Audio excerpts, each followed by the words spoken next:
Hello everyone, welcome back to the Overlap Breakdown channel, and today I am joined by recruitment specialist Patrick Montgomery, who has worked at Liverpool and is now currently at Arsenal. And we're here today to talk about who we think should be Chelsea's next manager. And it's a pleasure to have you back on the show.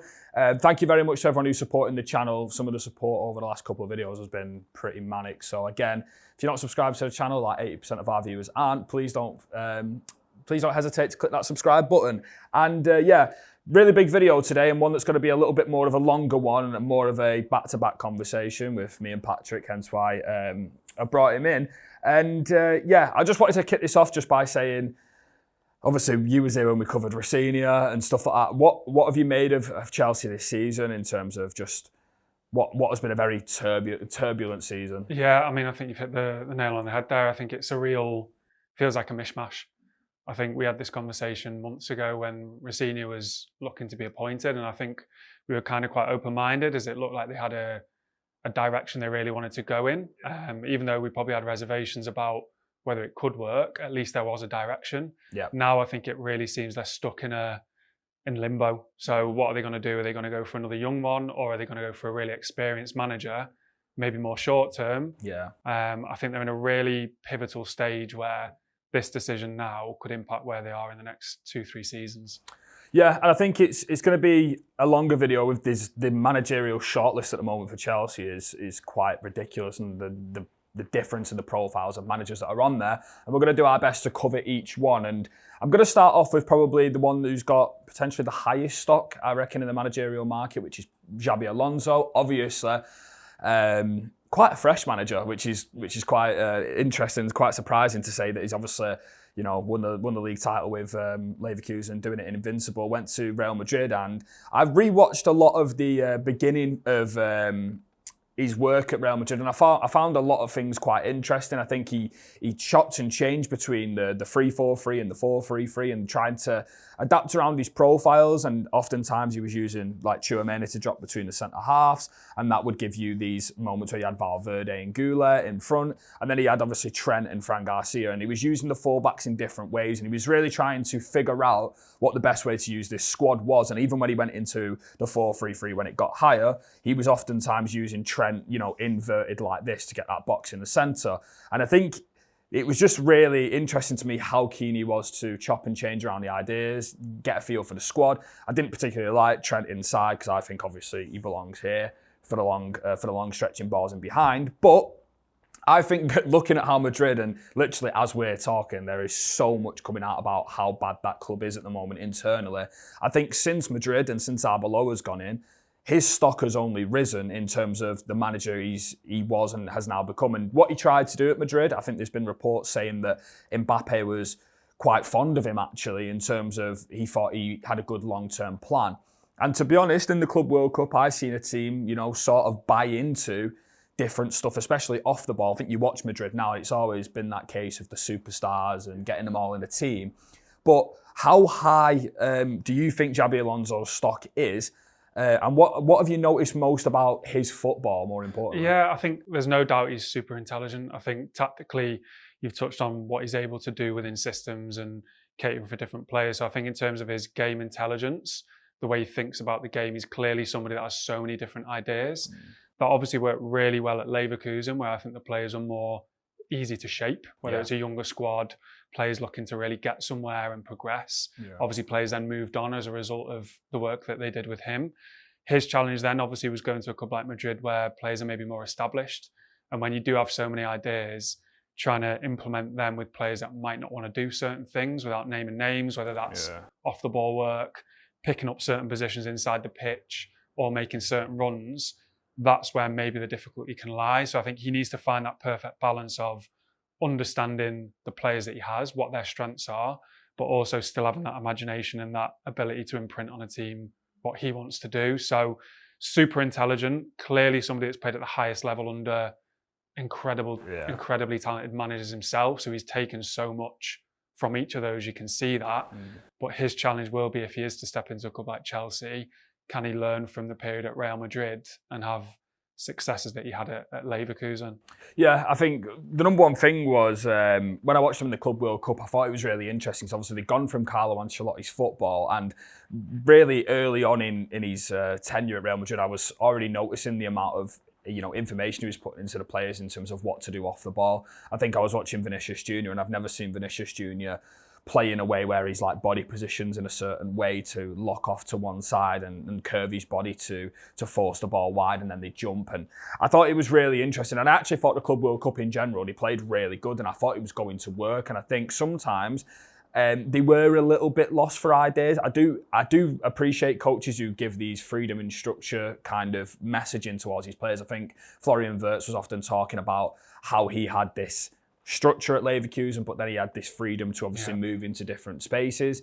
The third man combination, this third man concept, I guess you could call it, has always been something that at Leverkusen, when he used free build-up players, it was massive. And we're talking about sort of like, if you've got your 3, your 2 and your 5, and then obviously just say you've got one in front like this, they're often looking for these moments, and this was massive at Leverkusen. I think actually Granit Xhaka had the most line-breaking passes in all of Europe when he was there, and it was often looking for these third-man runs where your body is just set in a position where you're coached in a way that's very individual. Like he coaches a structure, but there's a lot of information put to like your technical aspects, your body positioning, where you're facing. There's a lot of detail, and I think if I'm looking at sort of Chelsea's midfielders, I do think they could do with that little bit of guidance. I think they could do with having a player of Xabi Alonso's not just managerial, but playing standpoint to just elevate the players a little bit. Because I think Chelsea have always had the structure, but I think sometimes the young lads in the structure, they're not quite there yet. Yeah, well, like you spoke about, I think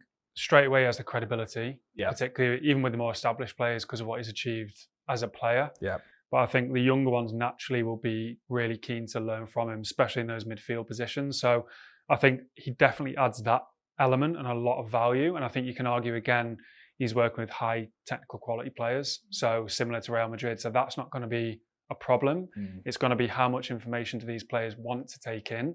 How much freedom do they want? And are they going to be willing to sacrifice maybe some of their own skill sets for the benefit of the team? That's going to be the big question. Yeah, and I think Xabi Alonso's an interesting one on this because it's not very often we talk about this with a Big Six club, but in Chelsea's current situation with obviously the board and stuff, he might not actually want to go there at all. And obviously there could be potentially be bigger and more appealing jobs to him on the outside looking in. I think this is a very, very...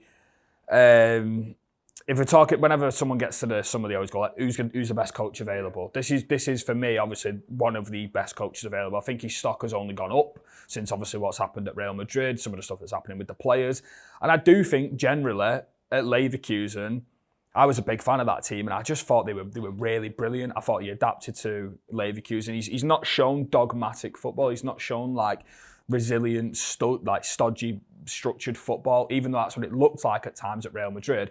I do think at Leverkusen they were a lot more adaptive to this like free back, and you often spoke about when we analysed players like I can't remember who we analysed, but we analysed Wirtz and you talked about Leverkusen and the way they played, which suited him.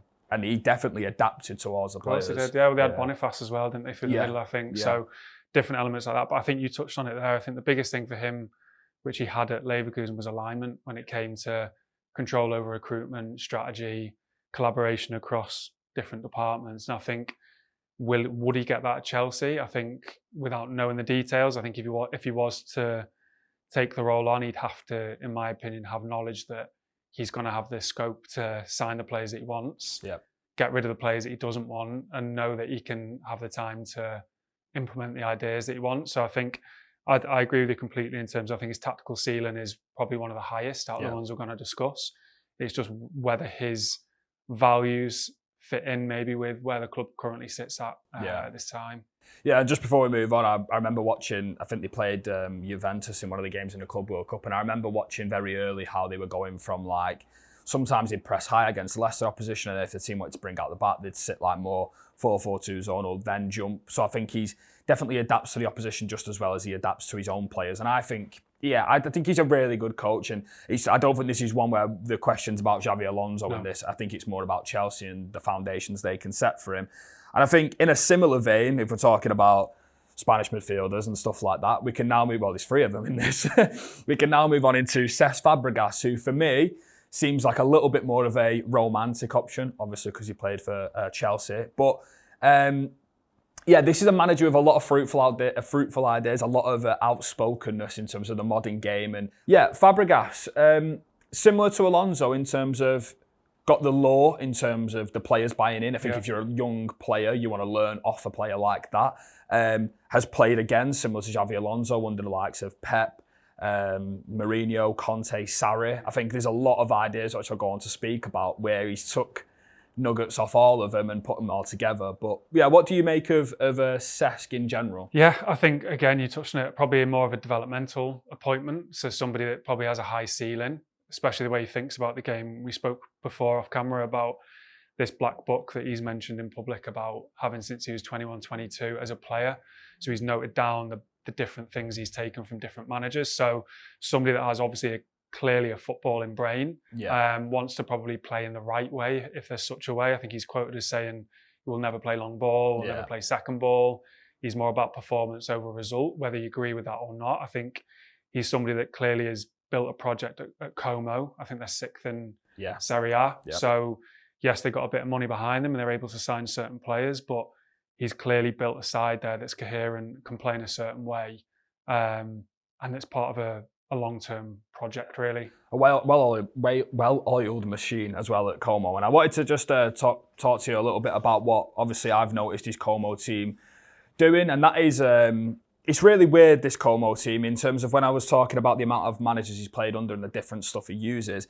Oftentimes, the build-up is very, very positional. So we're talking 4-2, pretty rigid. I think he's often spoke about the Xabi like pretty much every young European coach has in terms of building up in this 4-2.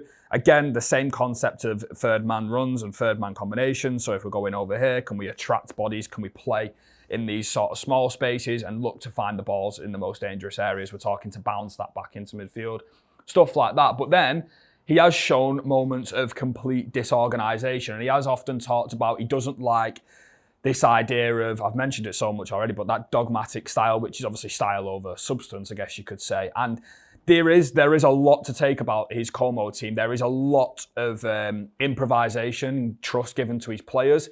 Again, they are a young squad, and he's obviously convinced a young squad to do this. They have got really good players in there as well. But there's often times in the attacking phase where we're talking about completely shifting positions. And I remember watching one game against Inter Milan.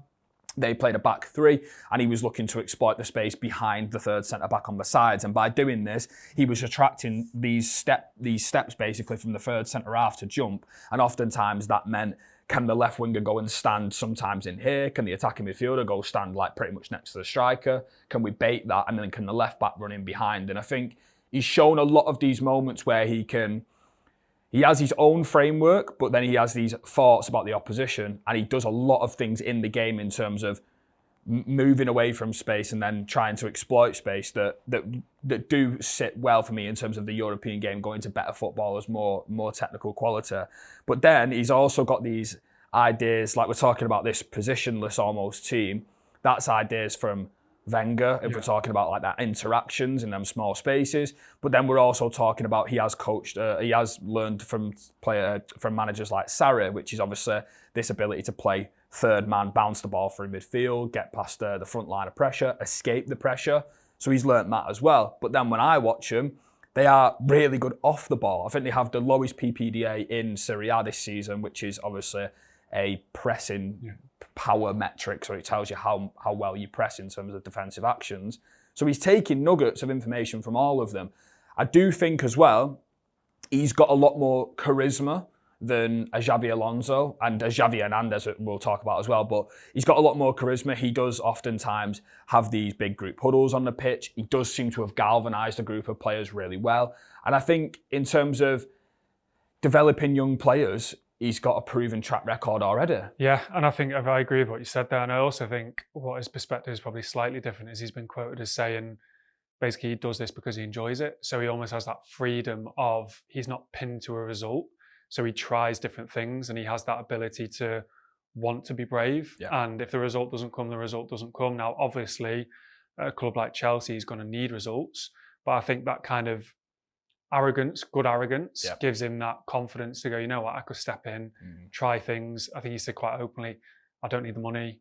I don't need to do it for any other reason than the fact I love football. So that could be a real benefit for him stepping into a club like Chelsea, where he might go, listen, give it a right crack, see what happens, try different things. He has players, again, of a technical quality that can take on, especially with intelligence as well, some of the ideas that he may have too. Yeah, I think there's been so many ideas about Fabregas, and I think he's got a lot of room to experiment at Como, which is another reason why potentially he might not take the Chelsea job, because as me and Patrick are talking about, if the ownership model and the recruitment model and the way they're recruiting managers, if it does stay how it is, you're looking for managers to come in, philosophy down, points on the board, and that seems to be what they're after.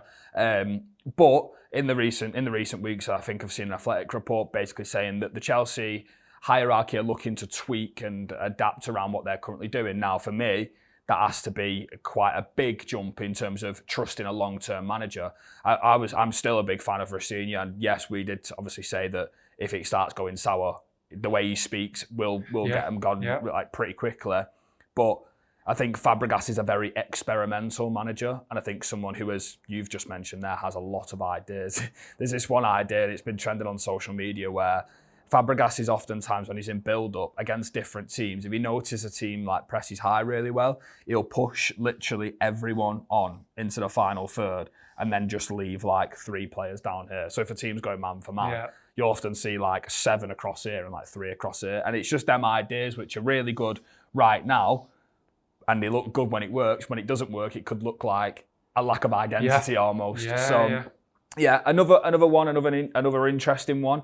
I'm probably going to move on now into some of the more concretely linked ones in terms of, in my opinion, the realism. And I'm going to start that off by talking about Andoni Iraola. This segment is brought to you by Microsoft Copilot as part of a partnership with the Premier League.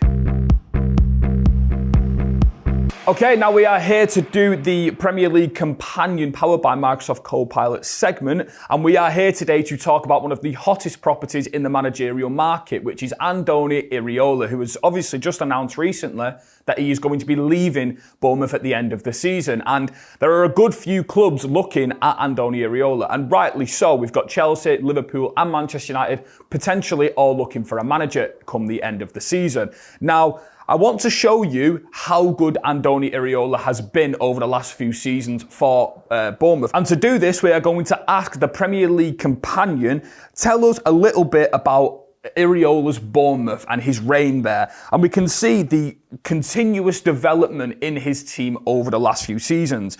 In his first season, they finished 12th with 48 points. In the 24-25 season, 9th with 56 points. And this season, they are currently sitting in 6th with 55 points from 36 matches. Without even mentioning that they are on the longest unbeaten run of any single team in the Premier League currently. Now, Andoni Iraola is probably one of the best pound-for-pound managers over the last couple of seasons in the Premier League. And the way we're going to talk about this is the amount of players he's actually bought, improved, sold, and then recouped again and gone again the next season for Bournemouth. If we take into account the amount of players he's lost over the last couple of years, we're looking at Dominic Solanke, Dean Huijsen, Milos Kerkez, Zabani to PSG.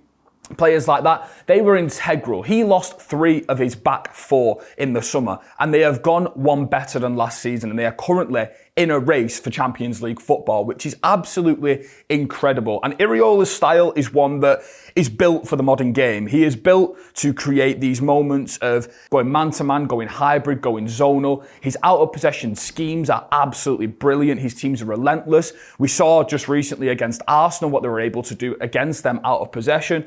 But that chaos is built all from the schemes that he's implemented with one of the youngest squads in the division. And if we're talking about the team and the players that he's bringing in, we've got the likes of Alex Jimenez, Ryan, Krupe, players that have been brought in by Bournemouth that he has improved, and he has got such a good track record in the Premier League of Bournemouth signing young players, or even the players that were there already when he come in, and gradually improving them. And he has made Bournemouth one of the better teams out of the Big Six. And for me, his teams are unbelievable to watch. They often use a concept which is called double width, which is talking about the traditional winger fullback creating 2v1s on the opposition's fullback. So we often see these really ferocious and chaotic moments for Bournemouth's attack. They are looking to create so many overloads out wide. They are looking to get down the outsides. They use traditional wingers. They play 2 strikers sometimes with a bit more of Krupi playing off a number 9. And to be honest, Andoni Iraola is the next managerial superstar, whether it's in the Premier League, whether or not it's across Europe. I think his schemes out of possession are so good. His teams have almost become a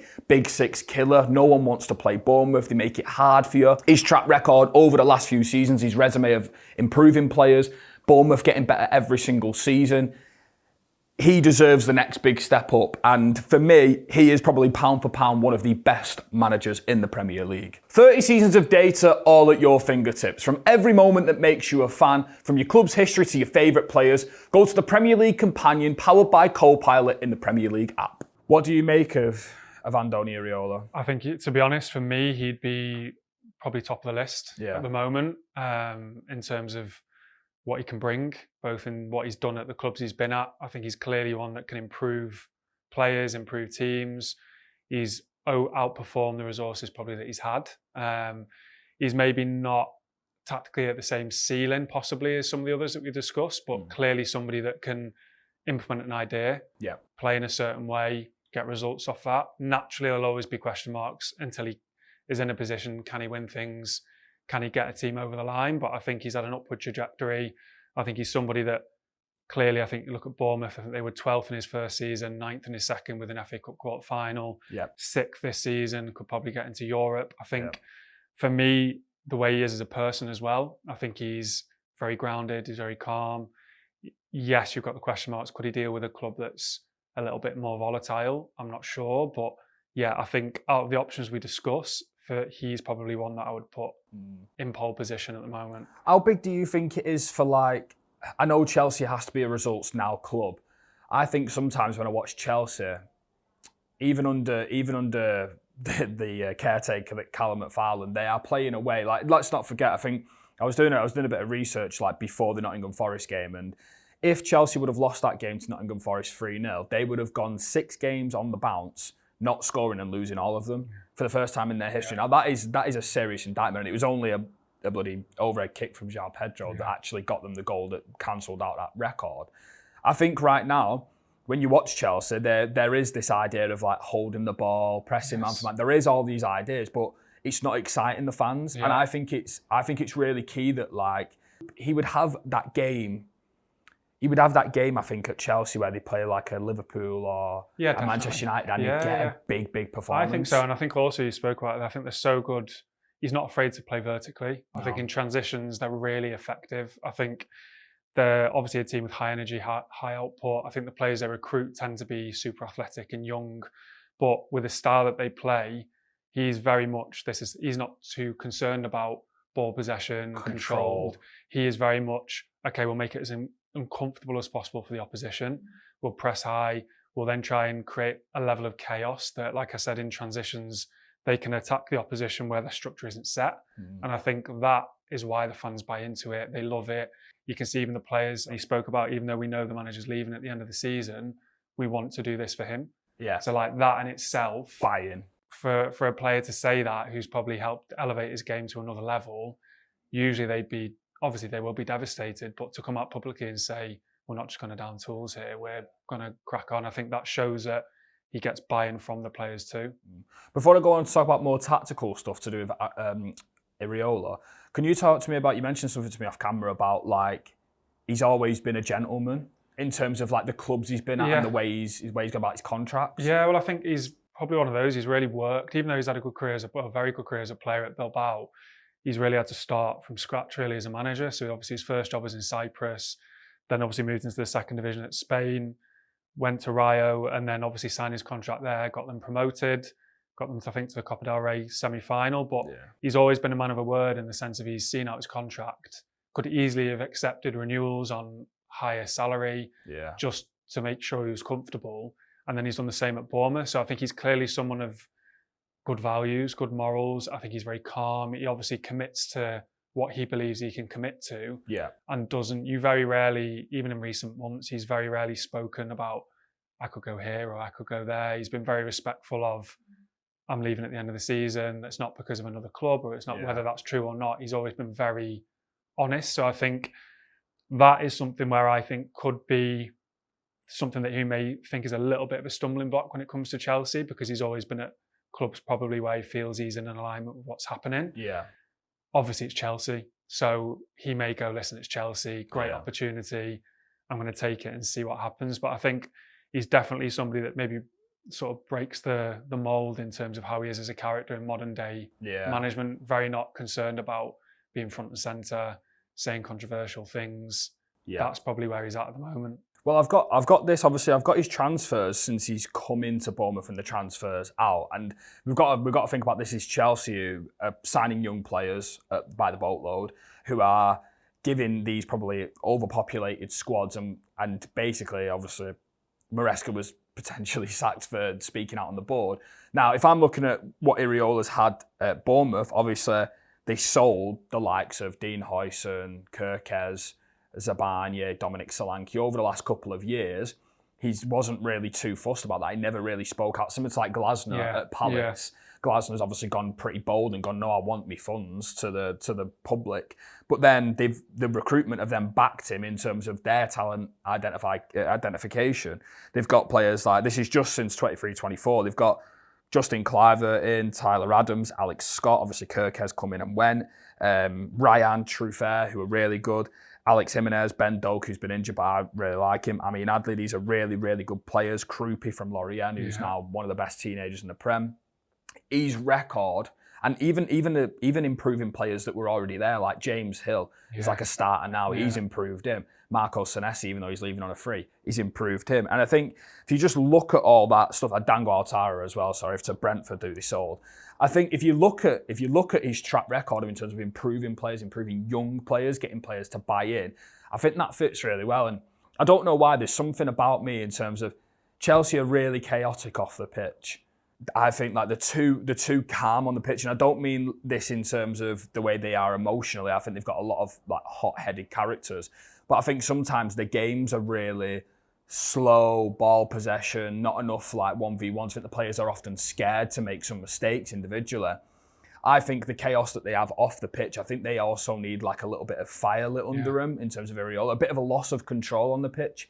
I think sometimes when I watch a lot of Maresca games, a lot of Rosenior games, this is like a 60% plus possession team who have got all the ball, who've got all the control, but then the space is just so limited and it feels just so hard to get in behind and get them attacks where Chelsea fans like really get up for it. Yeah. Well, I think with bigger space like he plays. Yeah, exactly. And I think they've tried now, the last couple of managers, these kind of possession dominant styles. So I think it might be a time, we don't know unless it's sort of tested, but I think like you touched on there, he's had the buy-in from Bournemouth fans. Yes, people could argue it's Bournemouth, but in terms of the buy-in from how the players play, the style, the excitement, you mentioned it before, like a Jurgen Klopp team of Liverpool where it might be classed as a level of chaos within a control. That may be something that Chelsea might need, and it might get the fans back on board and the players may then buy into it. But like anything, it's going to take results for that to happen. But yeah, I agree. I do agree with that. I think one thing I will mention, this is almost Iraola's USP. This is what everyone talks about when he come from Rayo Vallecano. A lot of people were very interested to see what he was going to do. And basically, this is because he often presses in like a bit more of a diamond like this. And he's not modernised something. It's been used a lot across Europe, but I think he brought it to the Premier League in a time where very few managers were doing it. It was either zonal, low block, sit on the edge of the box, or it was either let's go for it man to man. And what he does is basically these jumps in and out of a man to man to zonal press. So if we can imagine that, the forward four for the Reds is almost the back four, so we're pressing up against the back four.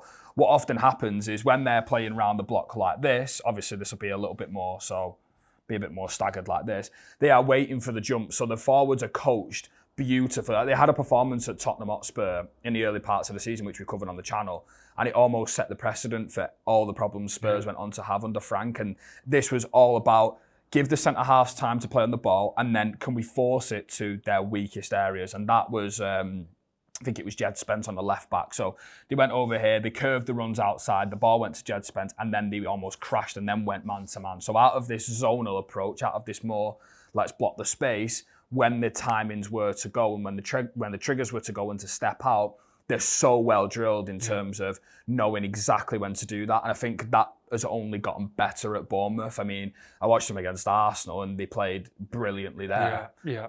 I think it's like a hybrid, isn't it? You've touched on it there. It's a combination of the two. And again, we talked about influences, played under Bielsa for a long time. So he'll have taken elements of that from somebody like him too. So I think he's clearly one, I touched on it before, he may not have the tactical ceiling in terms of on the ball, possibly. But I think in terms of the overall knowledge of the game and how to manipulate and exploit weaknesses of the opponents, as you touched upon there, they've done that multiple times this season against big opponents. Yeah. So that in itself, people may say, well, he's not managed a big club yet, but the fact he's done it up against big sides away from home is a good reference point for people when they're looking at who they may want to employ.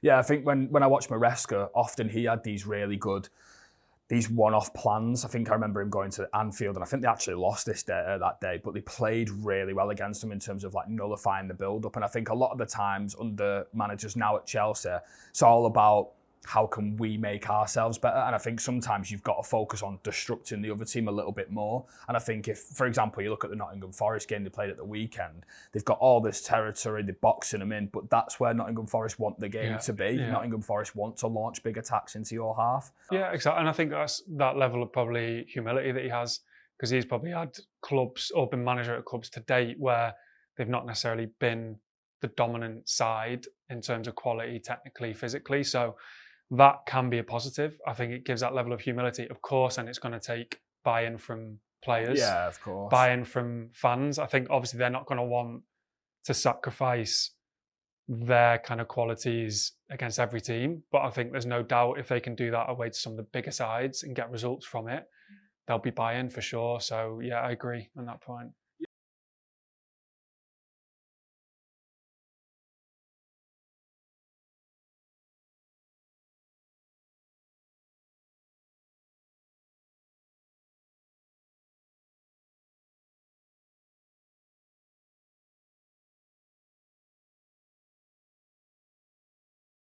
The types of wingers they use are very direct wingers.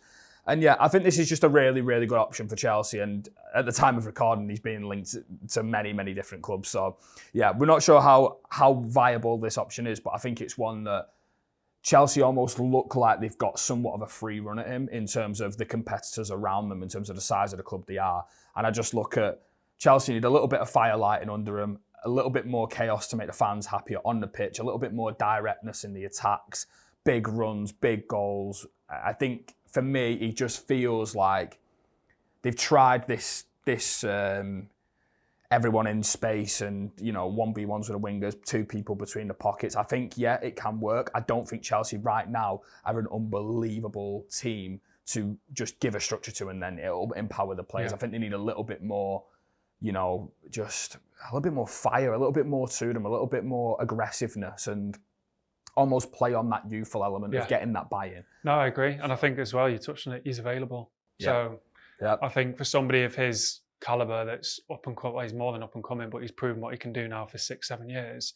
The fact he's available makes it even more of a enticing prospect as well. Lastly, we're going to move on into a manager who I've done absolutely loads of research on, but not just for this piece, for pieces in the past. And it's Marco Silva, who's pretty much like completely different to all of the other managers, and I'm speaking about this in a way that he's functional. He's worked on very, very small resource. He's very much got an older squad. His average finish in the Premier League is about 11th. I think since he's come to the Premier with Fulham, I think they've had the same amount of wins as Tottenham, which is 10th. So very much an underrated manager.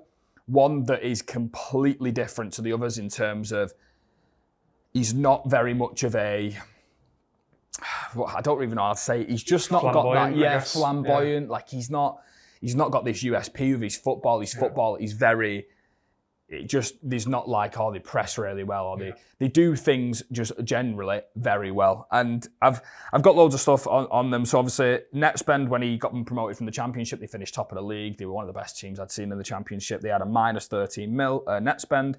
Following on the season from that, 44 minus net spend, 15 minus next season after that 20 minus, and this season they've actually spent the most, and that was because of Kevin and Oscar Bobby were bought for a combined total of 55 million. Now, he's spent not that much money at all. In fact, I've actually got that he's spent only 268 million in the market in the last 5 years, and that's not including player sales, which is 120 million of that. So in terms of the resource that he's working on, I've got the players who he's bought from Premier League clubs. These are often players who are disregarded, wanted out of other football clubs, come to Fulham, and he's developed really well. Andreas Pereira in 22-23, Leno in the same season, Diop in the same season. Following on from that, Raul Jimenez, Iwobi, Castagne. Following on from that, Smith Rowe, Joachim Andersen, Ryan Sessegnon. Obviously, this season he's gone on to sign like Oscar Bob, but we don't know what obviously he looks like long term at Fulham. But very much, I think personally, he is one of the more underrated coaches. I think it's just because, as you were saying, he's not got that flamboyancy. Yeah. But what would you make of someone like very much just you know what you're getting? Yeah, and I mean it's very tough because I feel like you touched on, everything he's done very well for the resources that he's had. He's come back, he's shown a lot of resilience. You think of the times he's had at Hull, Watford, Everton to build himself right back up. And I think Fulham are so well organised, so well drilled. They play in a functional way that gets the best out of the players that they've got. He's not obsessed with dominating the ball, but they still play good football and they play progressive football in a different way. So the balance is always going to be with a manager like this, the buy-in from the fans. Would the ownership risk going for somebody like that who they may say, well, he's not managed at an elite level? Could he genuinely win us a title? I think fans may look at it and go, well, has there been a massive upgrade? Even though you can lean back and say, well, actually, out of all of the candidates, he's been in the Premier League the longest. Like you say, with the net spend, everything that he's done, he's probably outperformed the resources that he's had. Yeah.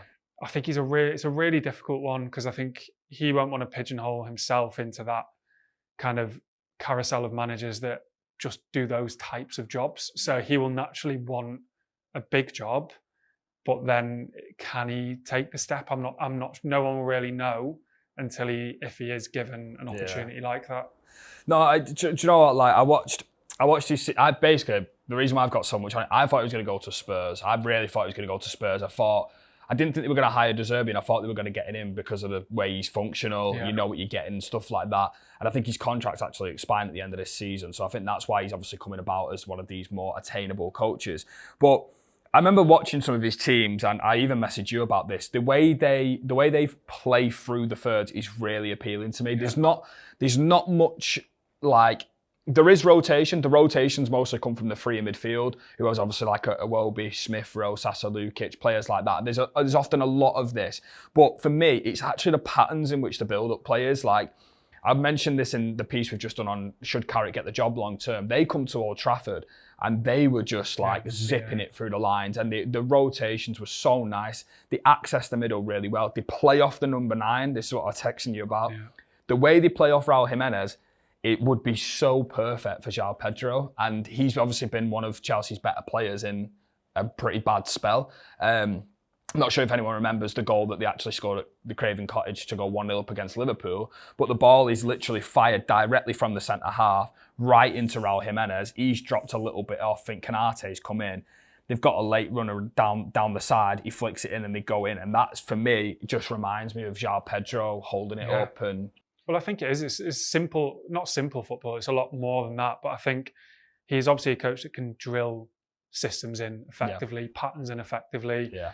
And that could be really effective at Chelsea. I think it's probably the portrayal of him from the outside is just not an exciting appointment. And I think that maybe is where people might need to drop the ego if they've done their research and go, well, maybe he could be one that needs an opportunity. He would be able to probably handle the internal politics because he's had that in the Premier League before. So he knows what it looks like to do well at a club and then be let go. And he understands how things work within a structure that's not necessarily stable. So that's another positive. And I agree with you completely. There's definitely elements of how he plays with the players that he's got at Fulham that could marry up with the players that are already in the Chelsea system. So there's definitely positives to what you could bring. Yeah, to be honest, like I'm not going to lie. I'm not going to try and convince Chelsea fans because I know straight away the fan perception is that he's just a boring manager. But some of the patterns are really nice. I enjoy watching his team. I thought they would actually have Do you know what's funny? I was going to make a video on them, and then they just started losing points like all the time. And I was watching them, and I think they got knocked out the FA Cup to Southampton at home. And I was like, oh, well, I'll put that on the back burner. But honestly, like, I just think his idea of football, bearing in mind that it's took him, he's obviously one of the longest reigning managers now, currently in the Premier League. I think he's now had that time, and his teams just look like a team that's been coached for 4 years. And I think that's often what I do forget is, in terms of when we talk about Iraola, Marco Silva, they're having really good spells at the clubs, but because they've been there for so long and had the time. And I think if you just watch Fulham, like, some of the ways they get through teams, like the fullbacks have got really unique positions. They're not afraid to pass the ball inside. Like, if we're talking about a fullback playing here, it's not always backwards to the centre half or forward to the winger. They are not afraid to fire the ball through the middle of the pitch. And I love when teams get inside teams, and I think that's what Chelsea have lacked a lot of, is getting inside, a lot of this depth circulation. But yeah, it'll be a hard one to convince Chelsea fans that he's the one, I'm not going to lie, but I do think he's a really good manager, a manager I don't know the ceiling of quite yet. But you know what you're going to get with him. Maybe it could be one on a 1 year. I don't know. I'm just throwing it out there. But I think as well, even on a human level, I think for people that I've spoken to as well, he's able to build strong relationships with players. Yeah. And if you think about maybe the last couple of managers, or particularly maybe the last manager, if you sort of to believe what's reported, that might have been an issue. So I think he's somebody that looks tough, but he looks like he knows how to treat different personalities. So even on a human level, taking away kind of the technical side of things, that's an element where he's got the experience in too. So yeah, really interesting. Yeah, and I think we'll wrap it up now. I'm pretty sure we're going to say the same person, and I do believe that it doesn't have to be this manager. I just think that it's the right time. I don't think you're doing too much risk. I don't think there's too much risk involved in getting a manager who I think. But who would you go for? Yeah, so again, Iraola for me, out of the ones we discussed today, I think makes sense. I think he's the best of the options we've discussed. Again, we never know with Chelsea. It's going to need, I think we touched on it before, he has had spells at Bournemouth where they've not won in 5 or 6 matches. Yeah. But that doesn't come anywhere near under the scrutiny it would at Chelsea. So if they're willing to kind of stick with somebody and actually buy into it, he will be the one for me that I would go for.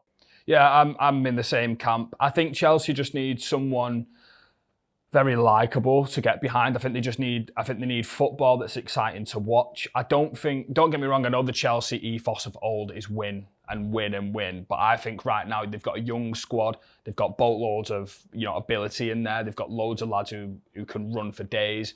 They've got robust lads. I just think they need a little bit more of a character to their performance, a little bit more enjoyment in the football they want. And I think you're going to find that enjoyment when the game's a little bit more chaotic. And I think you're just going to, I think you'd get Stamford Bridge up for. I mean, I remember as like United fans going to Stamford Bridge under like your Contes, and you'd be so fearful of Stamford Bridge, and they make it a bit of a fortress, and they'd just press you off the park, and when they smash the gates behind the goals and stuff like that. And I just think Iraola's football would just ignite that a little bit more. The passion. I just think it'd bring a little bit of emotion back into it, because I think all the emotion now for Chelsea is pointed in a way that, probably rightly so, at the board and what they're doing and what the long-term plan is. And I don't think Iraola's going to be someone who's going to, take that on his chest and burden all that responsibility. But I think he can burden the responsibility of, I'll make your team enjoyable to watch, and we'll play. When people say they're going to play attacking football, I half believe it. With Iraola, I go, no, when I watch him, his idea, in my opinion, is they are looking to attack the most of most teams. The first thing that comes to my mind with him is vertical. Yeah. It's like vertical transitions, high intensity, like we've spoken about earlier on. So that in itself will breed engaging football. Yeah. So that'll be the acid test, whether that can lead to results, I guess. Yeah. And obviously, as I mentioned, development of youth players straight the way through, good recruitment alignment, whether or not that will happen at Chelsea. But I think his hit record in terms of developing young players at Bournemouth is like 80%, if you probably did a percentage on it. So I think he'd go in at a place like Chelsea, and especially this out of possession stuff in terms of coaching them, in terms of educating them. I think he would make them. I think he'd just make them really fun to watch. And I think I've not enjoyed watching Chelsea for a long time. I think under Maresca, they'd have certain games where they were brilliant, but it was like effective, efficient football. I like a little bit of edge to teams. Yeah. And I think Iraola plays on that edge where I would love my teams to play on that edge, if that makes sense, and get behind them. So, yeah, Iraola it is for me and Patrick in terms of Chelsea's next manager. But let us know who you want it to be. Obviously, Xabi Alonso may or may not want it, but there are many managers in the shopping cart. But I think it's just the manager market's just shrinking so much, and by the time we've done this, it'll probably have shrunk by like 3 or 4 more. So yeah, thank you very much for watching this episode of the Overlap Breakdown. If you did enjoy, please don't forget to like, comment and subscribe, and let us know who you think is going to be Chelsea's next manager, and we'll see you next week for some more analysis. Thank you.